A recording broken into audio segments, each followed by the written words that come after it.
Welcome to back my channel सांग बंधु जय जगन्नाथ। तो आपको कही आसी मौसी माँ मंदिर पाखे देखा देख यहाँ हूँ मौसी माँ मंदिर आमर एपट साइड रही स्टेज एपट साइड रही स्टेज तो जोटा कहते स्टेज हम बोली स्टेज हो जाए सेपट दुकान पत्र सब हो जाए देखी पारे।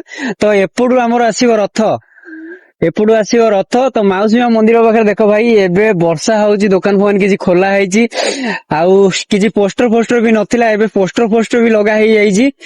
तो रथ यात्रा जो आरंभ हो 4टा बेले एबे तो 11टा बाजती देखुच समस्त लाइट फाइट पताका फतका लगाउंदी दुकान सजाउछंती जेते बेलू आमर रथ यात्रा स्टार्ट हो 4टा बेलू तो आपण मानू देखैबी रथ यात्रा रे एठी वर्षा रे केते भीड़ भाई विश्वास करें जगन्नाथ भक्त किंतु भक्त मु भी गोटे जगन्नाथ भक्त तो सेति मु कहूची आपण माने आसिक देखंतु रथ यात्रा मधुबन रे छोट पछे हो पार किंतु भक्त ही भक्त ठाकुर निहंती अछंती। तो जय जगन्नाथ। तो मु एबे किछि काम अछि राहमा जाउची राहमा रु आसिला परे आपनको देखाइबी 4टा बेला वीडियो जो एठी भक्तर माला माला हेइथो जे सेति भाई मु भी भक्त मु भी आसीबी सेही चका डोला रथर टाणी रथर दौड़ी धरी टाणीबी। जय जगन्नाथ। जय जगन्नाथ।